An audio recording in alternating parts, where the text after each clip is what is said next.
Yahoo! Hello, hello, hello mga masters and mga kaji! Good morning, good morning, good morning, good morning, good morning po sa inyong lahat dyan sa Pilipinas at sa buong Asian countries at kung sama kayong lapalop ng ating daigdig ay syempre hayaan niyo muna kami ng ating The Green Girl, the Cutie Patuti Iguana na si G na batiin po kayo ng good morning, good noon, good afternoon, good evening at good night na po sa mga rali na matulog. At welcome na naman po sa ating episode dito po sa Masters Trivias. So patuloy po tayo sa ating topic. We have been discussing for quite some days already about tips of to naturally improve your distant visions. So makakatulong po ito para po ay ma-improve po ang ating paningin sa malayo, distant visions. Alright, so nasa ano na po tayo? Ang topic natin ngayon is about relaxation. Ayan, relaxation. So, part na yan po ng pag-relax ng ating katawan. Pero before that, before we continue, may I ask for your thumbs up at how I wish, kung okay po sa inyo, ay full bell notification naman po, mga masters, mga G, para po ay always updated po kayo sa ating mga uploads. At syempre sa ating mga contents. Diba? So, yun po ay araw ng Sabado ngayon, mga masters and mga G. Okay, so, mabilis ng araw, no? Diba? So, ngayon po, ang topic natin is relaxation or relax. So, for your eyes to see up close, the eye muscles are contracting in a tense position. So, pag malapit po ang iyong tinititigan, if you're looking at something close or near your eyes, especially if you're reading something that's near your eyes, or you are reading something in front of your face, and your muscles are contracting, their muscles are really tight. Okay, so you have to remember that, mga masters and mga ka-G, okay? So if you're someone who's inside all the time, or works on a computer, holding your muscles in this position for so long causes strain, tension, and ultimately it will affect your distant visions. Ito po mga masters and mga G, tandaan niyo po ha, pag palagi po kayong nasa loob ng inyong kwarto or nasa harap lang po kayo ng computer, ng libro, ng cellphone, so every time your eyes are glued on your reading material, ibig sabihin, nakatutok ka lang dyan. Hindi na po kayo, hindi ka na nagbibigay ng chance para po ay makapag-relax ang mata mo. Kasi, di ba, I mentioned that if your eyes are near an object, ang muscles natin ay nagta-tighten up, it tenses up, or may tension po siya. Okay? So, sino ba sa inyo dito? Who among you here are always in front of a book, reading a book, or a novel, or in front of the computer, or ano pa ba yung mga ginagawa natin, or nagdo-drawing, or nagpe-painting, di ba? Naka-cellphone, nanonood ng balita sa cellphone. Siyempre ngayon, hindi na po sa TV.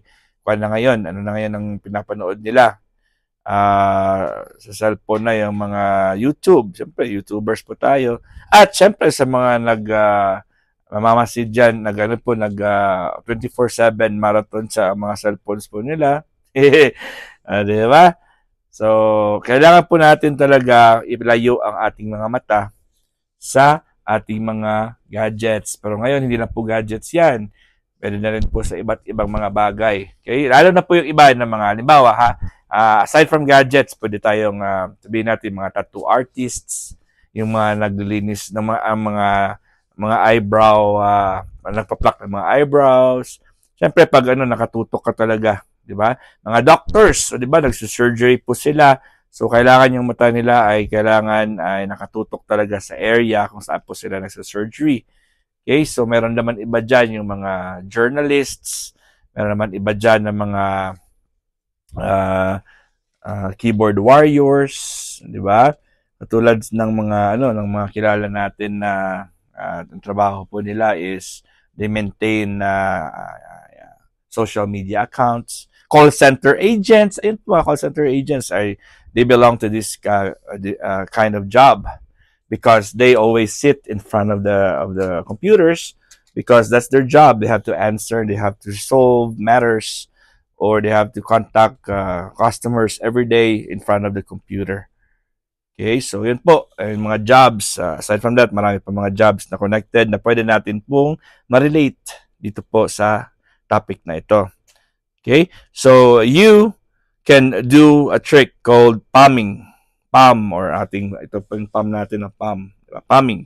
Okay, so to relax the eye muscles, sit somewhere comfortable and cover your eyes with your palm so you can only see darkness. Ayan po mga masters.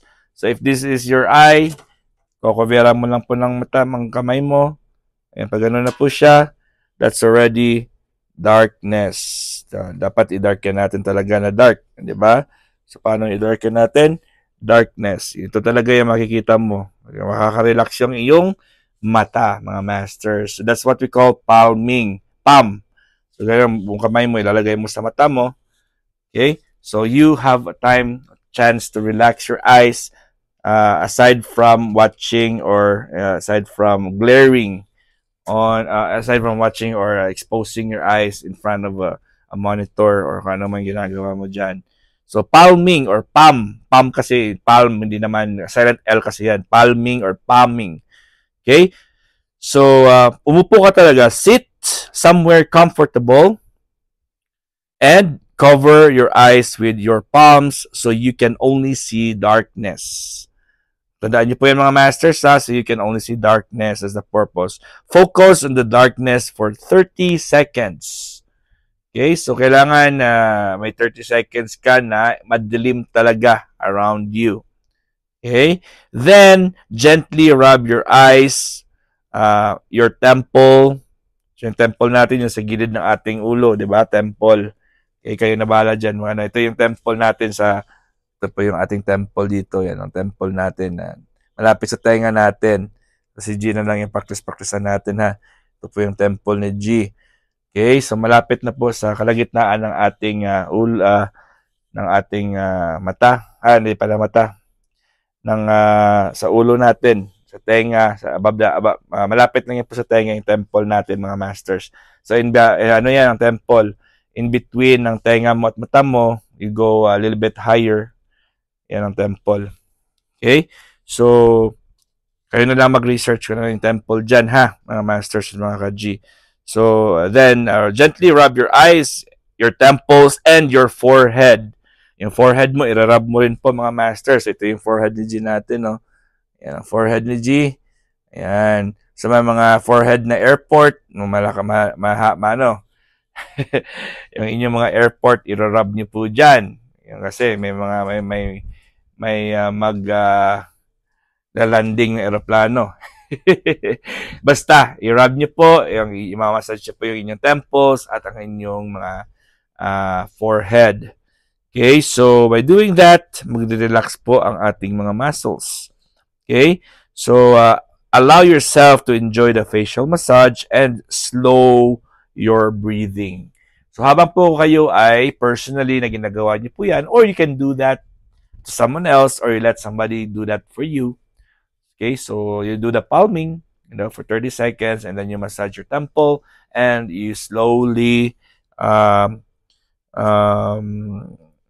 massage din yung inyong temples. Okay, and then of course slow down your breathing. Okay, and you will feel the immediate release of eye tension. Ayan po mga masters, immediate po yan. Mabilisan lang po yan. Siguro in less than 30 seconds, or less than 1 minute, let's say 1 minute or 2 minutes, marirelax po yung inyong mga mata. Okay, so I hope na matutunan nyo po yan ha mga masters. You can do that by yourselves, or you can ask somebody to help you do that or perform that procedure sa inyo. Okay, so pwede nyo rin po tingnan yung ating description. You can check the description below. And I copy-paste the topic there. Okay, so and then of course you can feel the immediate release of the eye tension, and you'll be able to adjust the seeing in the distant in the distance gradually with less blurriness and strain. So you can see a big improvement. Siyempre, when you look far, you can feel the big improvement. Okay, so myopia can most commonly affects people who use their near vision the majority of the time. So pag palagi ka pong nasa malapit lang yung binabasa, or limited yung area mo, 10 feet lang yung area mo, hindi ka na you don't look far. So there's a big possibility that you will develop myopia. Okay, their eye muscles need to be relaxed and trained to be able to see in the distance comfortably. By following the tips mentioned above, ating mga tinapics natin for the past 6 days, you'll be able to naturally improve your distance vision and your overall eye health.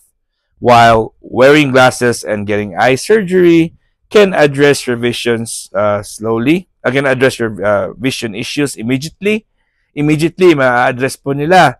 Okay, choosing a natural or holistic approach is safer and more effective in the long term. Kahit magpa-surgery ka pa ng mata mo, mabilisan lang po yung effect niya. Pero pag tayo po ay, if we do it naturally by doing the exercises we did and the topics I shared for the past few days or 6 days, that will really help improve our eyes naturally, and the long-term pong effect niyan. So hindi talaga tayo madaling magkakaroon ng problema habang tayo umiidad, ay hindi po mas lalo po na preserve yung ating eye vision. Anyways, mga masters and mga G, hanggang dito lang muna tayo. At si G natin ay super relaxed. At nakikita niyo may pangalang G na. Matagal na yan, pero kaya ko lang po nalabas. Again, this is G, the green girly kitty patuti iguana, and your one and only master worm. And God is great. Yahoo!